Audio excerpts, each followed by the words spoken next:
Is your home overflowing with stuff you barely use? And are you tired of that clutter, but you don't know where to start?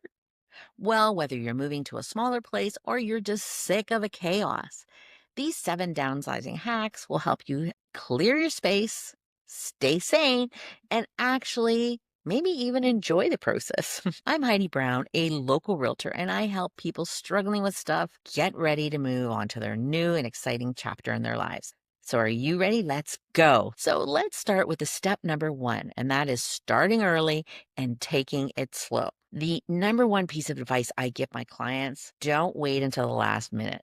Downsizing takes a lot of time, both emotional time and physical time. So you'll need to start at least a few months early before your move to be able to get everything done. And you want to start off with the easy, maybe the lesser used areas of your home, like the guest room, or maybe it's your basement, or if you have an attic. These are areas that typically are filled with things that you don't use on a daily basis. So that makes it a whole lot easier to sort through them first. Start small, focus on just one drawer, maybe one closet, or perhaps one category like books or kitchen gadgets, and you want to do this every day. This helps keeps the process going and making it feel like not such a huge, overwhelming job, and it'll give you time to make some thoughtful decisions. Then you want to move into the next step, which is really function over sentiment decision making. It's sort of one of the hardest parts of downsizing is parting with those things of sentimental value. While it's totally normal to be attached to your things, it's really important to shift your mindset. Asking yourself, like, does this item really serve a purpose in my life today? If not, it might be time to let it go. Or, in the words of my favorite professional organizer, Marie Kondo, does this item spark joy? If not, thank it and let it go. Only keep the items that are truly meaningful and useful for you instead of holding on to every souvenir or childhood drawing. Maybe just pick a few and the ones that best represent those memories. And if you need to, take a photo of the rest if you're having trouble getting rid of them. Remember, those memories live in your heart, not in your stuff. So prioritizing the functionality of it will help you create a space that works for your current lifestyle and your new lifestyle, not your past one. So now we have step number 3, sorting using the 4-box method. I really love this method. This 4-box method is very simple and it's an effective way to really keep you organized as you go. You want to label 4 boxes or maybe 4 areas: keep, donate, sell, and trash. Every single item you touch has to go one of those categories. There is not a maybe category, okay? Keep only the things that you regularly use or really, really love. Those gently used items that could benefit someone else, well, they would go into donate. The higher value pieces that you no longer need, well, they'd go into the sell pile. And then there's trash. That's anything that's sort of broken, outdated, you never got around to fixing. Time to let it go. Because you don't want to be selling it or donating it if it doesn't work. So you go through this and you'll start to feel a sense of progress and in control. And you no longer have to, I'll deal with it later. You're going to deal with everything you touch. And remember, there's no maybes. So now step number 4, making time for digital memories. You don't have to say goodbye to all those sentimental pieces. Just reimagine them. You know what? You can keep a lot thanks to digital technology. You can digitize those memories, scanning old photos, greeting cards, certificates, sentimental items like children's artwork or stuffed toys. Any of those digital keepsakes that you want, take pictures, upload them into the cloud, share them with your family or friends, or even print a photo book. That way you're preserving the emotional connection without having the item take up physical space. There's tons of apps like Google Photos, Evernote, or photo scanning services. It's worth the time and money. They can help streamline the process and digitize those things for you, right?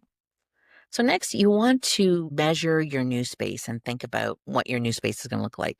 A lot of people in downsizing may assume that that new item is going to go into their new home. However, you want to measure and in advance and know, are those items going to fit into that new place? Compare the new to the existing closets, cabinets, room sizes, and see realistically what items are going to be able to stay or what needs to go or maybe be replaced.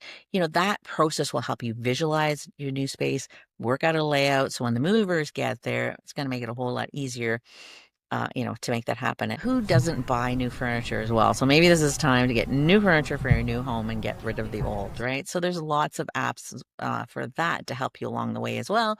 And it'll give you an opportunity to sort of trial run your layouts before you actually have to physically move. And, maybe you haven't found your new home yet. Remember, if you're going into, say, from a 2,000 square foot home to a 1,000 square foot home, that's like half the space. So half your stuff is probably going to have to go, right?